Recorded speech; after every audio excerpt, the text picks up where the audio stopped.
All right, everybody can hear me okay? Guys doing all right? Cool. Well, I'm in the extremely unenviable position of following Alan Cooper at a UX summit, but I'll do my best. So hi, everybody. First off, a thanks to Bev and the board and the jury for having me here representing Tellart in this project. I'm pretty short on time. It's a pretty complicated project, both in terms of content and context, format.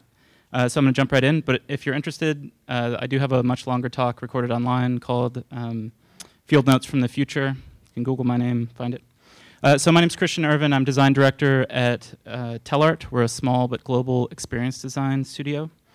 And at Tellart, we've been using this mission statement to describe what it is that we do, which is to make the invisible visible, the intangible tangible, and the future inhabitable. So hopefully the relative vagueness of this statement gives you a sense for how diverse our work is. It's kind of hard to pin down. But we're basically a full-service design and engineering studio, just as comfortable on the conceptual and strategic sense-making design side as the technical engineering and implementation side. And those roles are actually tightly coupled. So we see our work as a kind of act of translation, exploring at the margins of new and emerging technologies in an effort to make them meaningful and give them purpose in the world. And so as design director, I support the work of an incredibly talented and diverse team to imagine, prototype, and build interactive objects and environments.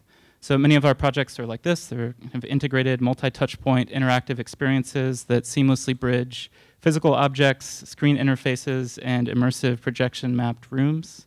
And in these experiences, each touch point is playing a really critical role in communicating a fairly complicated message in a really short amount of time and in an unfamiliar format for our visitors. So all this to say that UX looks a little bit different for us, but it's driven by the same concerns. So for the past 2 years, I've been fortunate enough to work on a series of really large-scale experiential futures projects called the Museum of the Future for a fairly unusual and, I think fair to say, complicated client, which is the government of the United Arab Emirates. And it's important to understand the context that this work is situated in, so I'm going to talk about Dubai for a second, to kind of help convey some of the regional, cultural, and political attitudes that shape this work. So the UAE is an incredibly young country. It's undergone a radical transformation over the last 45 years. On the left is Dubai in 1971, which is the year that Sheikh Zayed brought the 7 historically tribal emirates together to form the UAE after the end of the British protectorate. And on the right is Dubai in 2015. You've probably seen images like this, but it's an incredible change. So over the 2 generations to go from what are essentially third world living conditions, fishermen, pearl divers, traders, emerging from a kind of colonial environment to top tier first world conditions super quickly. And so the result of this radical transformation is a kind of culture of progress. You could argue that contemporary Emirati are kind of or a people of progress. So techno-utopian, really early adopters of technology, multiple cell phones, high-performance cars. And it's also a federated, benevolent monarchy. So major strategic decisions can get implemented overnight, and things happen really quickly. So on the one hand, this public familiarity and even expectation of progress, and on the other hand, this total authority to exercise influence has produced a particular kind of government. They're very proactive investors in new and emerging technology and driven by a desire to offer their citizens the very best. So this is His Highness Sheikh Mohammed, whose mandate to us kind of via our client is pull the future forward faster. It's quite an inspiring brief. So as part of that drive for innovation, we've been involved in this initiative called the Museum of the Future, which is becoming a permanent museum that critically sits at the seat of government. So those towers you saw in the background are kind of like the equivalent of like the White House plus the Senate building, which is kind of wild. So that's how seriously they take this. But for now, it's been a series of temporary exhibitions.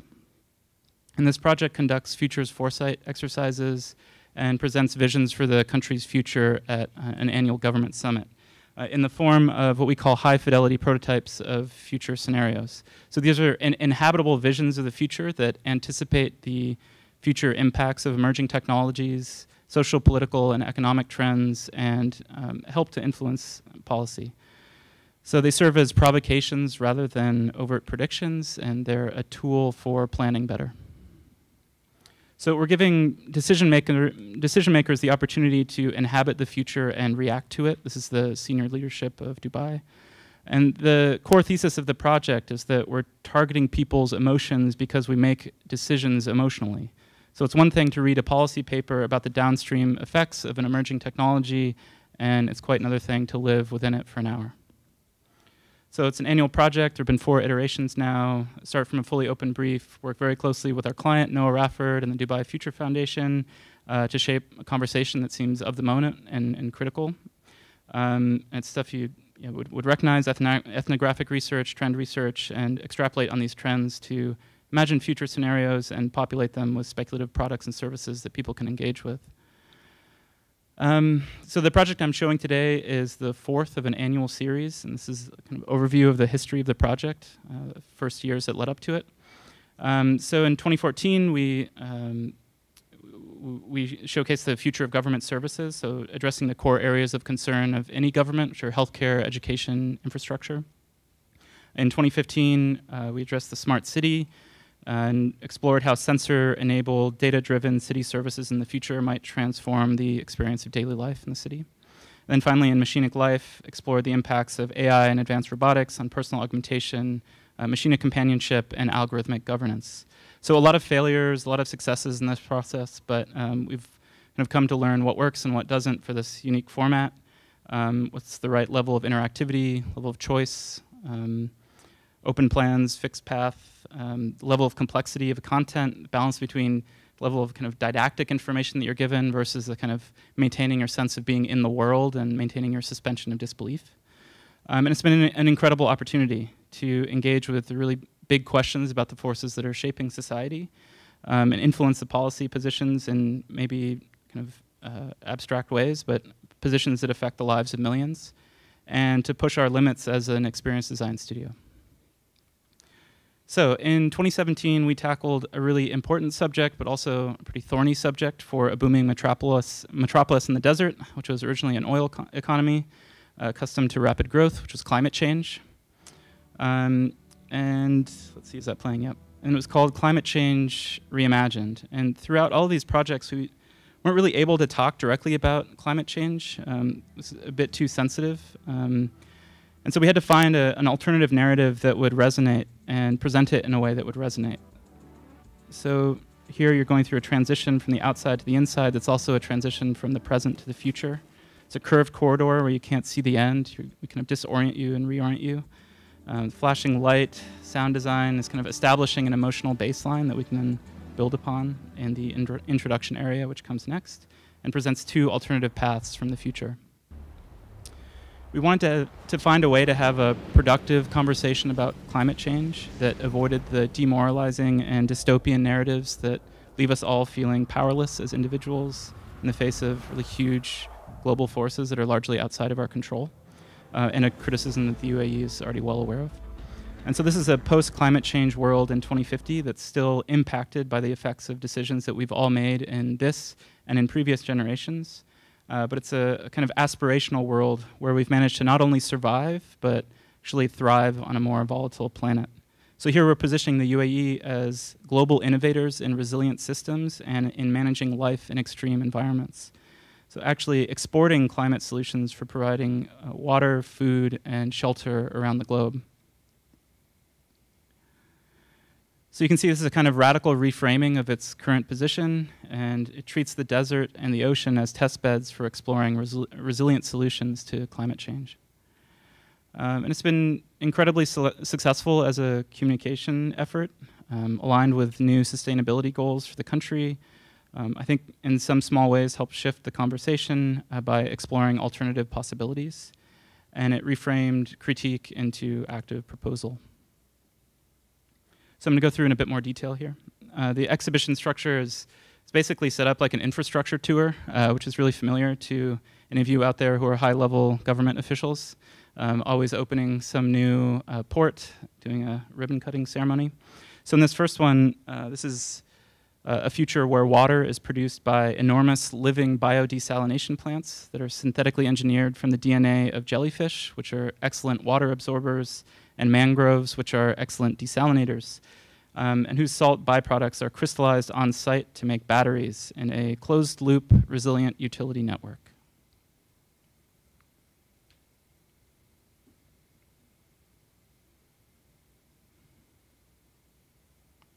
Up next is food.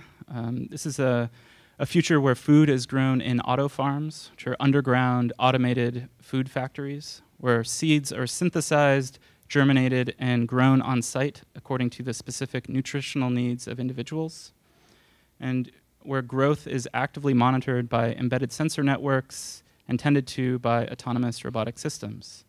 So here, alternative sources of protein like crickets are grown with genetically modified fish and eels in carefully calibrated microenvironments, and automatically harvested and synthesized into novel forms of food designed for their precise nutritional profiles, but perhaps requiring some shifts in cultural attitudes and behaviors around what we consume and why. So this is a food production as a zero-waste, closed-loop ecosystem that anticipates demand and grows only what is needed.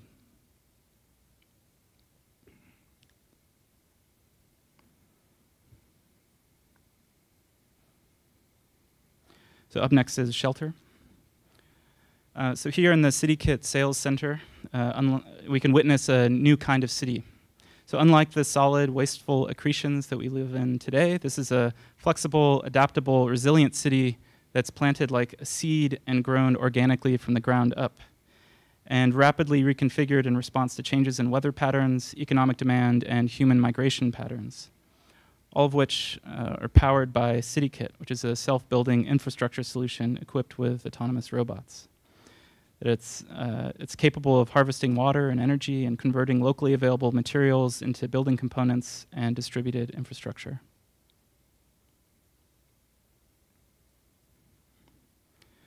And so finally, this exhibition ends with an active choice, which is our kind of call to action moment. You step up to these plinths and add your voice to a conversation about developing an appropriate path forward from the present. And as you make a choice, you see the influence that it has on this kind of future city.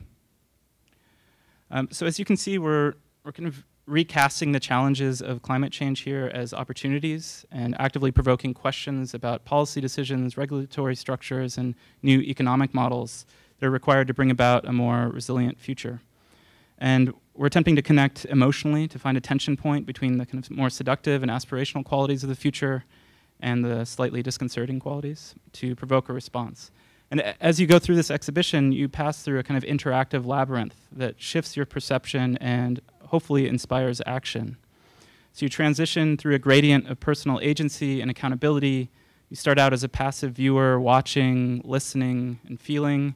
You're slowly encouraged to engage more, navigate the space, discover more atomic content, take a bite of food. You step up to this CityKit demo station where you and your friends can collaborate to build a new kind of city. It's a fun game. It's like nothing you've seen or done before. It's enticing and turns you into an active user. So we're teasing action out of passive visitors to convert them into active participants in shaping a better future for the country. And that's kind of the whole point, is to use experience design to shift perceptions and explore alternative possibilities. I'll stop there for now, but it's a huge project, really high expectations. We need a really big team to deliver the work. And we have an amazing network of supporting partners. I don't want to not credit them. So there's a ton more to say about this project, but I'll stop there. I'd love to continue the conversation this evening, or you can find me here. Thank you.